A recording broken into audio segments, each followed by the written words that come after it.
I'm Dr. Zahida Parveen, PhD Special Education, and I'm working as Assistant Professor of Special Education at Department of Special Education, University of Education, Lower Mall Campus, Lahore.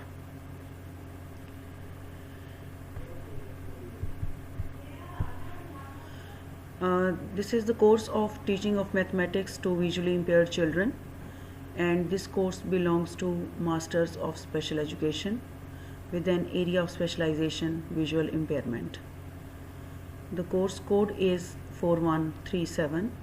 and this is a 3 credit hours course. The title of today's lesson is Simulation. So first of all, we will discuss that what is simulation. The word simulated means to imitate exactly. Interest is aroused in the pupil through role playing while teaching. This skill is used by teachers and pupils in the classroom by playing some role without any preliminary training. So it can be safely concluded that simulation is a form of role playing wherein pupil teachers display this skill spontaneously. So in shorter terms,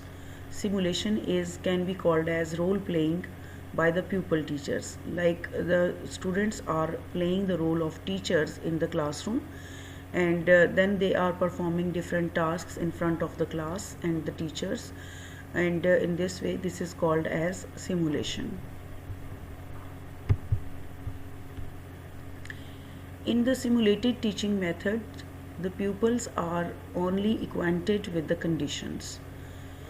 Therefore, they discuss and go ahead with the subject matter. Groups of 4 or 5 pupils are made in such a method.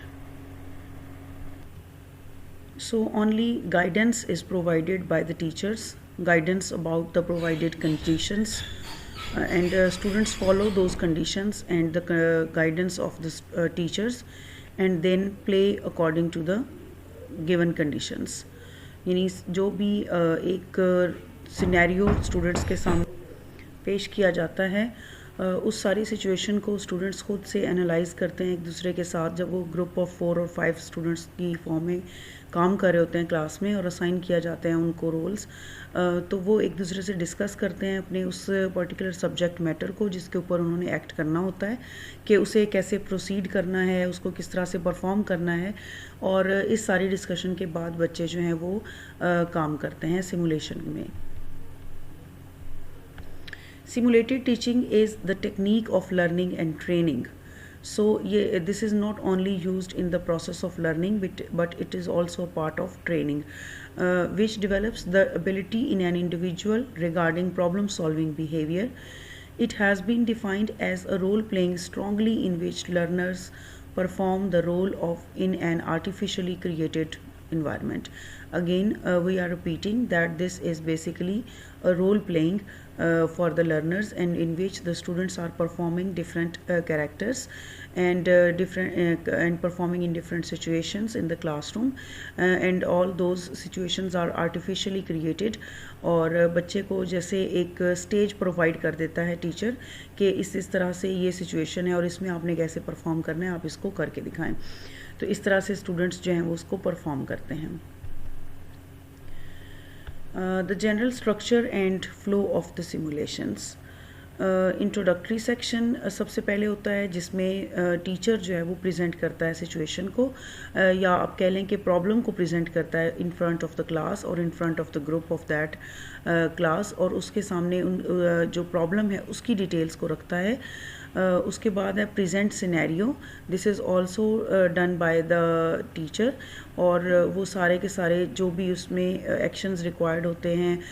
वो तो students को guide नहीं करता, लेकिन at least जो situation provided होती है उसको डिटेल से एक्सप्लेन करता है in front of students. Next is action required. Students उसमें से फिर फाइंड आउट करते हैं कि अकॉर्डिंग टू द सिचुएशन और जो इंट्रोडक्शन उनको प्रोवाइड किया गया है उसमें जो वो कौन कौन से एक्शंस हैं जिनको वो करेंगे परफॉर्म,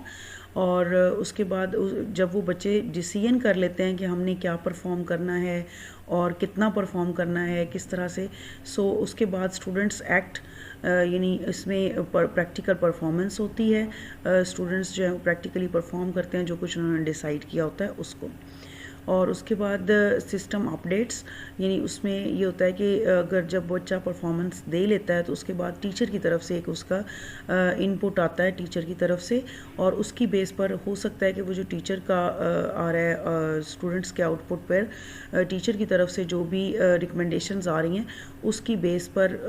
जो सिनेरियो उसने पहले बताया था टीचर ने उसमें चेंजेस करनी पड़े, दोबारा से हो सकता है कि गाइडेंस देनी पड़े। जैसे आप यहाँ पर देख रहे हैं कि सिस्टम अपडेट्स के बाद प्रेजेंट सिनेरियो की तरफ भी एरो जा रहा है। दैट मीन्स कि यहाँ अगर टीचर जो है वो सेटिस्फाइड नहीं होता तो वो दोबारा से सिचुएशन को प्रेजेंट करता है और उसके अकॉर्डिंगली दोबारा से ये साइकिल स्टार्ट हो जाता है, और इस तरह से बच्चे जो हैं वो इसमें एक्ट करते रहते हैं। लेकिन अगर उनकी जो फर्स्ट टाइम या जिस वक्त भी उनकी परफॉर्मेंस एग्जैक्टली हो जाती है, अप टू द मार्क हो जाती है, उसके बाद इस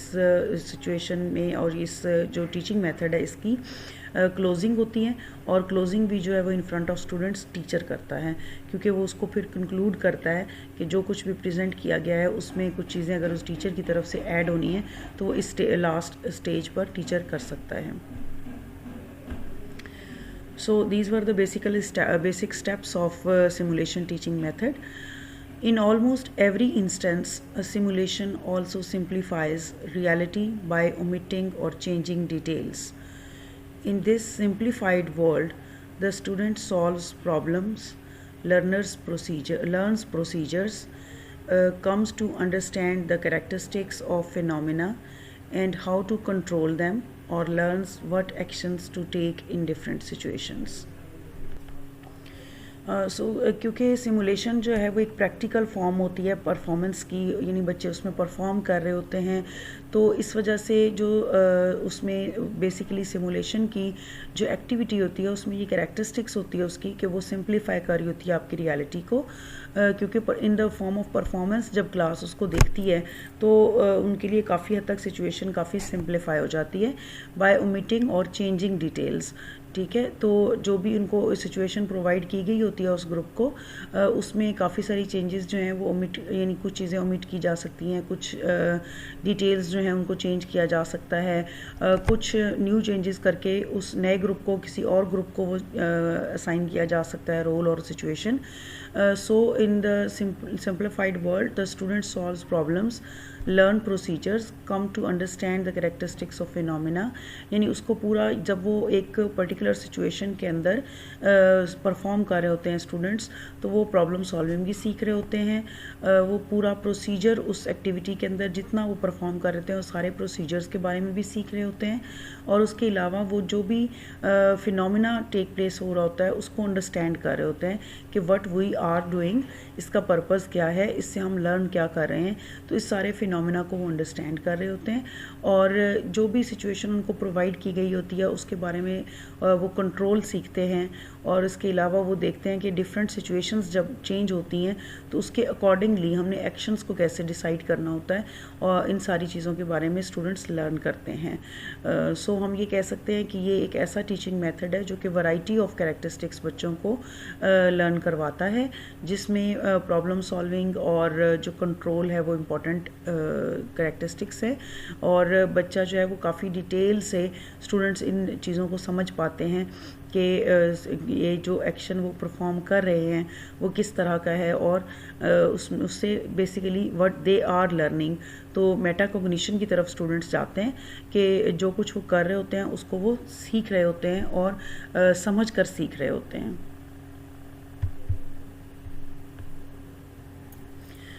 The purpose is to help the student build a useful mental model of part of the world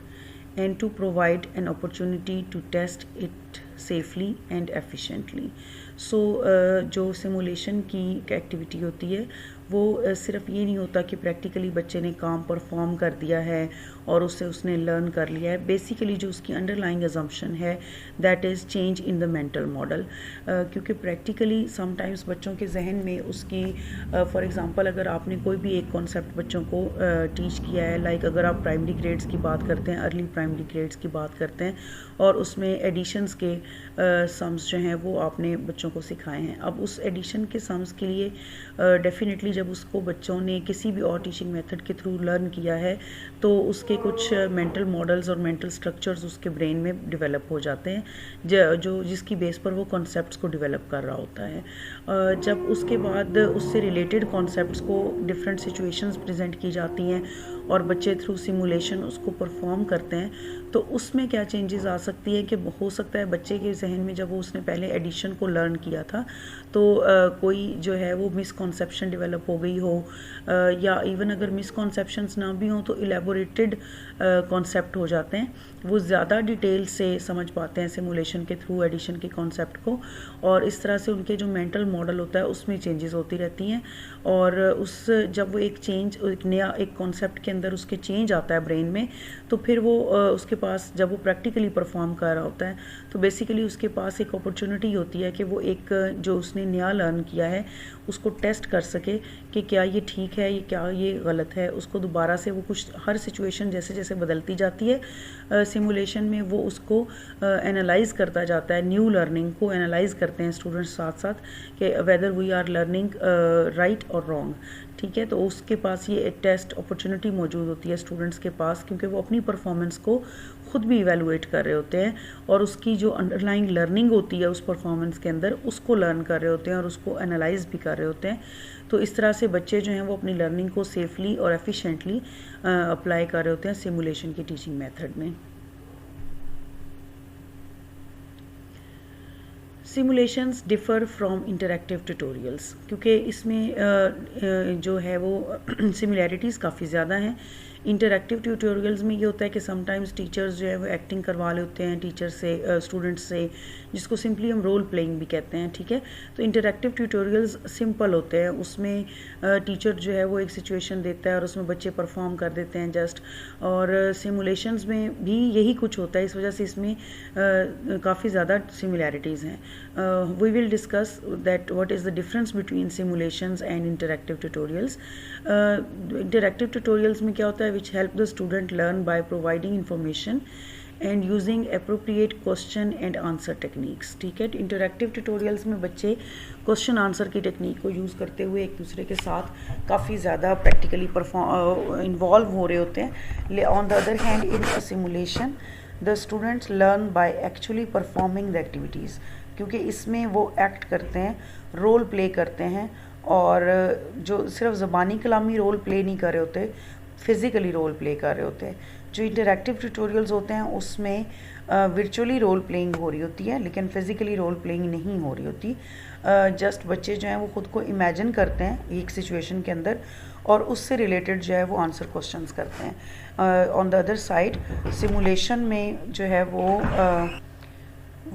practically learn कर रहे होते हैं और अकॉर्डिंग टू द कॉन्टेक्स्ट और in a context that is similar to the real world. तो real world में से examples लेकर उनको प्रैक्टिकली परफॉर्म करने के लिए सिचुएशंस दी जाती हैं,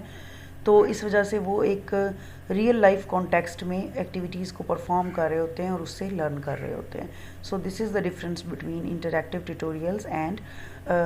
simulations, and the major difference is major difference is of the physical activity, जो कि सिमुलेशंस में फ़िज़िकली परफॉर्म कर रहे होते हैं स्टूडेंट्स, लेकिन इंटरैक्टिव ट्यूटोरियल्स में वो वर्चुअली ख़ुद को इमेजिन कर रहे होते हैं in a particular situation. Here are some categories of simulations. So first one is physical simulation. A physical object is displayed on the screen, giving the student an opportunity to use it or learn about it. Typical examples are some scientific laboratory equipment to be used in an experiment. So इसमें ये होता है कि अगर आप screen की जो यहाँ पर बात की गई है, दैट मीन्स कि किसी न किसी फॉर्म में टीचर ने प्रेजेंट करना होता है कोई ना कोई फिज़िकल ऑब्जेक्ट स्टूडेंट्स के सामने, वो क्लासरूम के अंदर जो है वो लाइव भी किसी चीज़ को प्रेजेंट कर सकते हैं, कोई रिकॉर्डेड फॉर्म में कंप्यूटर पर कोई चीज़, कोई ऑब्जेक्ट बच्चों को दिखाई जा सकती है।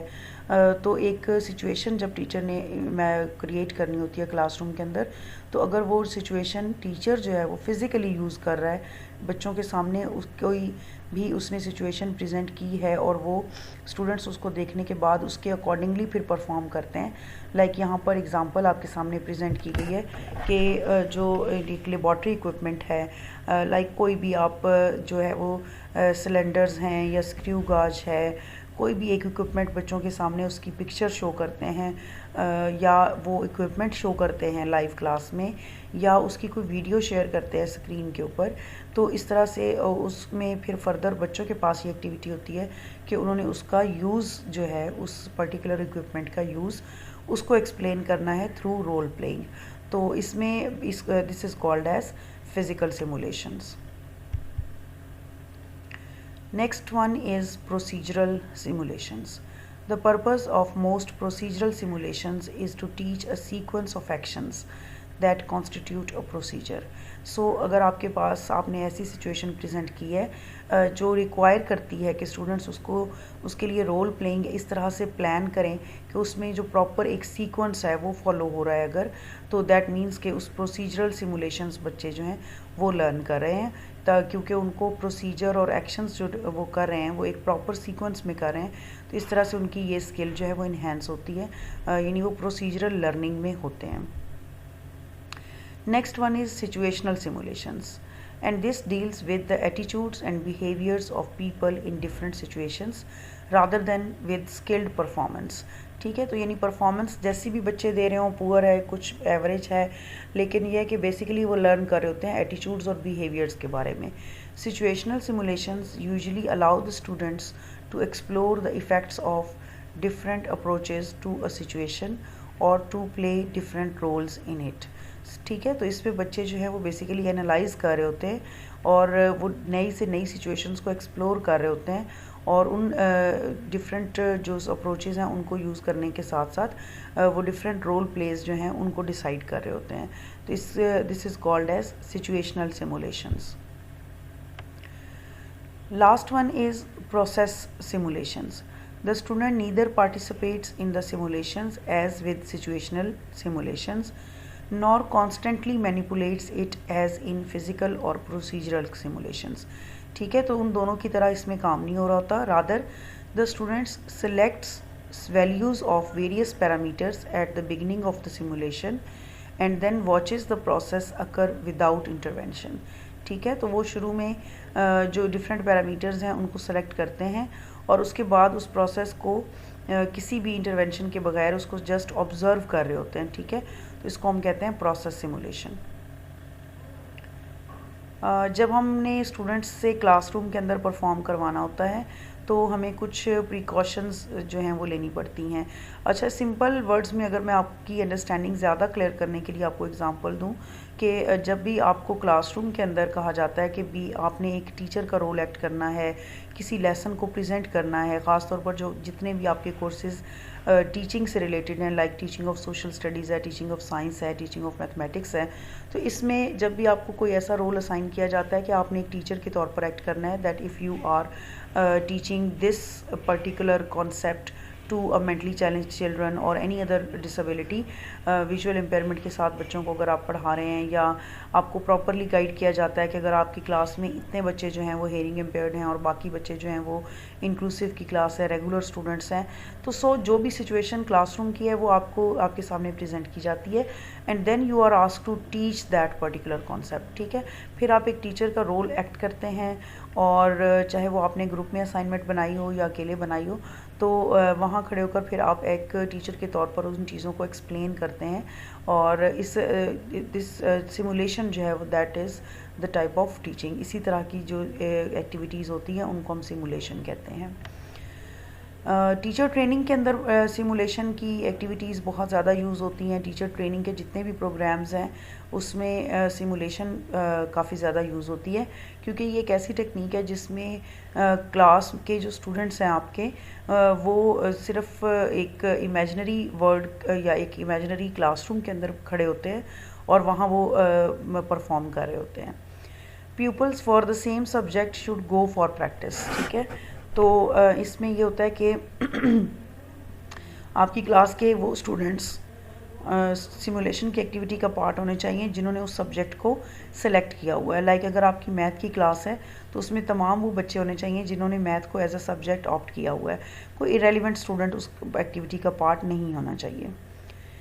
Each pupil teacher should be provided with the opportunity to play the role of teacher, student and an observer. क्योंकि जब हम टीचिंग एक्टिविटी की बात कर रहे होते हैं तो उसमें ये 3 रोल्स बड़े इंपॉर्टेंट होते हैं और यही मोस्टली प्रेजेंट होते हैं एक टीचिंग एक्टिविटी के अंदर। टीचर खुद है, उसके सामने जो बैठे हुए उसके स्टूडेंट्स हैं, और ऑब्जर्वर यानी जो एक खड़े होकर आप उनकी उस जो सिचुएशन वो प्रेजेंट कर रहे हैं और जो एक्ट वो कर रहे हैं उसको ऑब्ज़र्व करने के लिए कुछ स्टूडेंट्स को खड़ा किया जाता है। सो इन तीनों रोल्स के में जो है वो आपकी क्लास में जब आप असाइन करें तो स्टूडेंट्स को स्विच ऑन करते रहें। हाँ, ये ज़रूरी नहीं होता कि हर दफ़ा एक ही टीचर जो है उसको एक ही बच्चा जो है उसको टीचर बना दिया जाए, एक ही जो पर्टिकुलर ग्रुप ऑफ स्टूडेंट है उसको सामने एज अ स्टूडेंट क्लास बनाकर बिठा दिया जाए। तो ये ज़रूरी नहीं होता कि हर दफ़ा हम इसको इसी तरह से अप्लाई करें। For practice pupil the teacher should prepare micro lesson plan, यानी जब हम इसको प्रैक्टिकली क्लासरूम के अंदर करवाते हैं और चाहे वो बच्चा टीचर ट्रेनिंग प्रोग्राम का नहीं भी है, अगर वो प्राइमरी ग्रेड्स का भी बच्चा है, ठीक है, तो उसको जब आप एक परफॉर्मेंस के लिए टीचर एक्ट दे रहे हैं कि आपने एक एक्टिंग करनी है टीचर की तरह से, तो उसको फिर चाहिए कि वो प्रॉपरली एक लेसन प्लान डिज़ाइन करे, राइट अप करे उसका, या राइट अप नहीं भी करता तो कम से कम उसका जो स्ट्रक्चर है उसको प्रॉपरली प्लान करें। At the end of the session there should be a decision for diagnostic process, यानी जो एंड पर है वो एक प्रॉपर कंक्लूजन होनी चाहिए ताकि with the help of the teacher, ताकि जो भी कॉन्सेप्ट हैं जिनको एक्सप्लेन किया गया है उसमें अगर कोई भी मिस्टेक है, कोई भी मिसकॉन्सेप्ट डेवलप हो रहा है तो टीचर उसको क्लैरिफाई कर दें। तो अगर ये सारी चीज़ें जो प्रिकॉशंस आपको 4 दी गई हैं, ये सारी जो है इनको जहन में रखना पड़ता है जब हम अपनी क्लास की एक्टिविटी के लिए सिमुलेशन को प्लान कर रहे होते हैं। तो इन 4 चीज़ों का बहुत ज़्यादा ख्याल रखना होता है। These are some advantages of simulated teaching. It is for experiencing problem situation, ठीक है, क्योंकि जब एक सिचुएशन आपने बच्चों को दी है जिसके अंदर आकर उन्होंने परफॉर्म करना है, रोल प्ले करना है, तो बेसिकली वो एक प्रॉब्लम सिचुएशन को खुद एक्सपीरियंस कर रहे होते हैं, फिज़िकली एक्सपीरियंस कर रहे होते हैं। This technique helps us in acquiring some classroom manners, ठीक है, क्योंकि इसमें काफ़ी ऐसी एक्टिविटीज़ इन्वॉल्व होती हैं जिसमें प्रैक्टिकल काम हो रहा होता है, तो उसमें क्लासरूम मैनर्स बच्चे काफ़ी ज़्यादा सीखते हैं कि हमने ड्यूरिंग परफॉर्मेंस जो है उसको भी क्लास का डेकोरम जो है उसे कैसे मेंटेन रखना है। The use of this technique enables us to study and analyse the teaching problems, ठीक है। इसमें एक बेनिफिट ये भी होता है कि जब एक स्टूडेंट टीचर क्लास के सामने खड़े होकर पढ़ाना शुरू करता है तो उसे कम से कम जो टीचिंग के प्रॉब्लम्स होते हैं उनको एनालाइज करने में हेल्प मिलती है और उनको ओवरकम करने में हेल्प मिलती है, क्योंकि वो फिर उसको इम्प्रूव करने की कोशिश करता है जो प्रॉब्लम्स वो फेस कर रहा होता है। Fourth advantage is self confidence in teaching developers through simulated teaching, ठीक है। तो जो बच्चे टीचिंग सीख रहे होते हैं उनमें काफ़ी ज़्यादा सेल्फ कॉन्फिडेंस डेवलप होता है। आपने खुद इस चीज़ को एक्सपीरियंस किया होगा when you are standing in front of your class and you are suppose to speak something, कुछ ना कुछ आपने क्लास के सामने बोलना है, परफॉर्म करना है, तो उससे एक सेल्फ कॉन्फिडेंस का एक न्यू लेवल आप एक्वायर कर रहे होते हैं जब आप क्लास के सामने खड़े होकर बोल रहे होते हैं। This technique helps in explaining the behavioral problems in the classroom and contributes to its solutions. So when you are acting as a teacher and you are standing in front of your class and then you will realize that what are the behavioral problems present in the classroom and how to manage those behavioral problems. Basically तो ये है ना कि जब आप एक teacher के तौर पर सामने खड़े होते हैं क्लास के, तो आप एक टीचर की तरह सिर्फ ये नहीं कि टीच कर रहे हो, बल्कि आप ओवरऑल पूरी क्लास आपके कंट्रोल में होती है और आपने अकॉर्डिंगली बच्चों को उनको मैनेज करना होता है। अगर वहाँ पर कोई बिहेवियरल प्रॉब्लम्स के साथ स्टूडेंट्स हैं तो उनको प्रॉपरली लुक आफ्टर करना है, उनको गाइड करना है, उनके बिहेवियर्स को मॉडिफाई करना है, उनके ऊपर उनके बिहेवियर के ऊपर भी साथ साथ काम करना होता है। और एक इससे साइड में एक एडवांटेज ये भी होता है, प्लस एक ये एडवांटेज भी होता है कि स्टूडेंट्स उसमें सेल्फ रियलाइज़ करते हैं कि जब हम सामने बैठे होते हैं एज अ स्टूडेंट्स और हमारे टीचर हमें खड़े होकर पढ़ा रहे होते हैं, तो जो हमारे प्रॉब्लम्स होते हैं, जो हमारे बिहेवियर प्रॉब्लम्स होते हैं क्लासरूम के अंदर,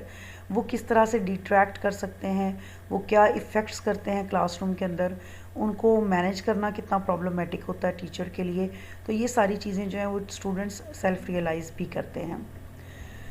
this technique makes a person more aware of the role. ठीक है, तो टीचर का रोल अगर जब वो प्ले कर रहे होते हैं तो बेसिकली उसको ज़्यादा अवेयरनेस मिलती है टीचिंग करियर के हवाले से।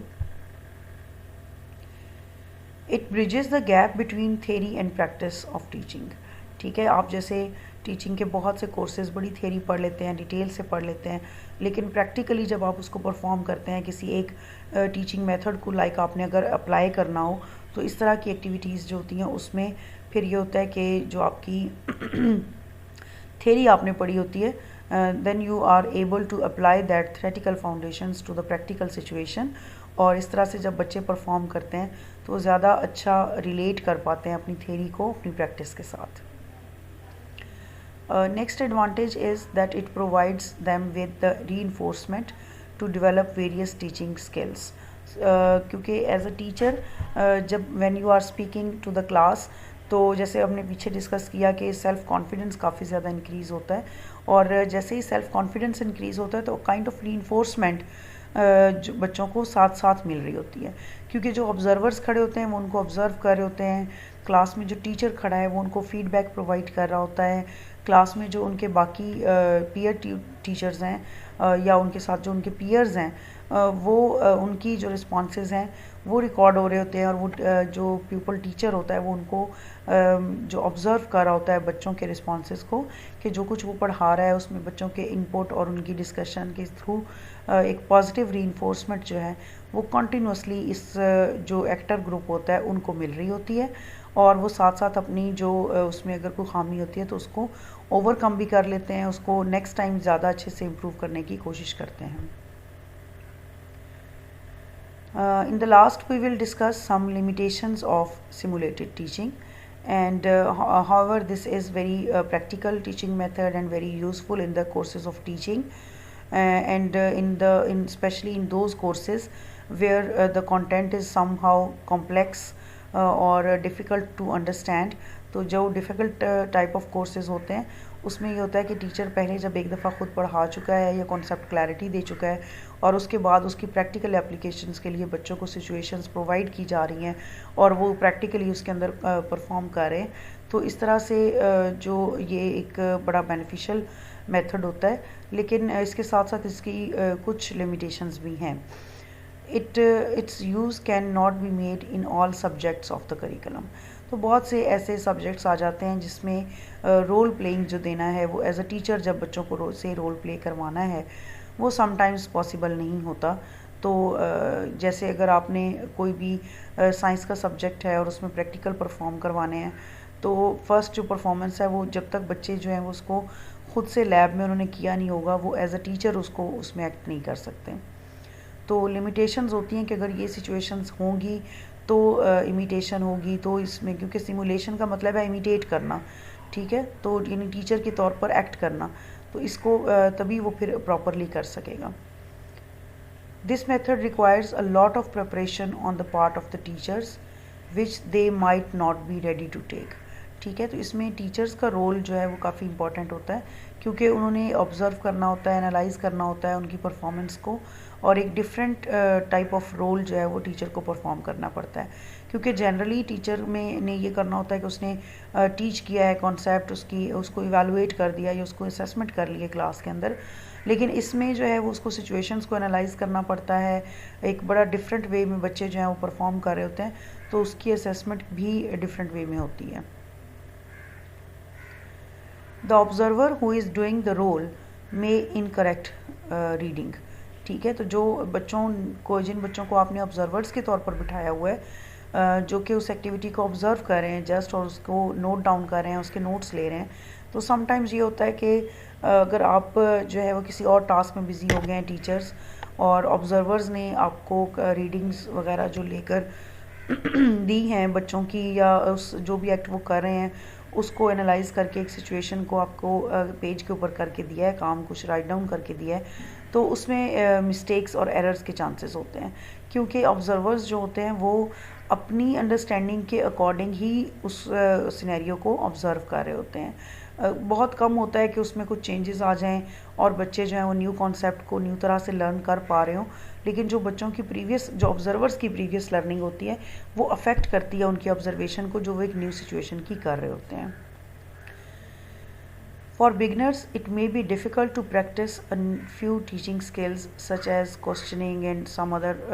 teaching skills. तो टीचिंग जो है वो दैट इज़ नॉट लाइक कि वो आप बोर्ड के सामने खड़े हो जाएं और जो है वो बस टीच करना स्टार्ट कर दें। टीचिंग के अंदर बहुत सी ऐसी टेक्निक्स यूज़ करते हैं हम, बहुत से ऐसे मेथड्स यूज़ करते हैं जो कि टीचर ने अप्लाई करने होते हैं। तो प्यूपल टीचर जब टीचर के तौर पर एक्ट कर रहा होता है तो बहुत सारी जो टीचिंग टेक्निक्स होती हैं उनको प्रैक्टिकली यूज़ करना, उसमें बच्चे ज़्यादा एफिशिएंट नहीं होते आपकी क्लास के अगर,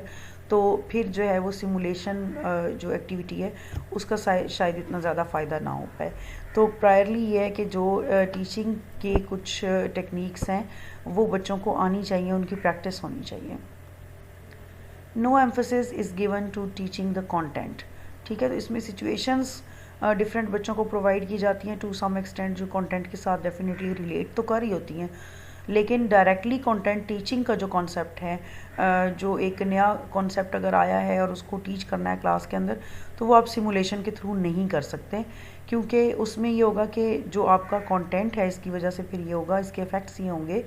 कि जो कंटेंट आपने कवर करवाना है क्लास के अंदर, वो थोड़ा पीछे रह जाता है, उसके लिए टाइम नहीं बचता। और इस तरह की एक्टिविटीज़, चूँकि ये प्रैक्टिकल एक्टिविटीज़ होती हैं, तो इसमें फिर ये होता है कि स्टूडेंट्स प्रैक्टिकल के अंदर काफ़ी इन्वॉल्व होते हैं, टाइम टेकिंग होता है, टाइम कंज्यूम करता है काफ़ी ज़्यादा, तो उस वजह से फिर जो उनके सारा का सारा जो टाइम होता है वो एक्टिविटीज़ में जा रहा होता है। कंटेंट टीचिंग जो टीचर ने करनी होती है उसके लिए इतना सफिशेंट टाइम बाकी नहीं बचता, तो इस वजह से इसमें फिर इस तरह के इश्यूज आते हैं। So these were few limitations of the simulated teaching, और thank you very much for listening.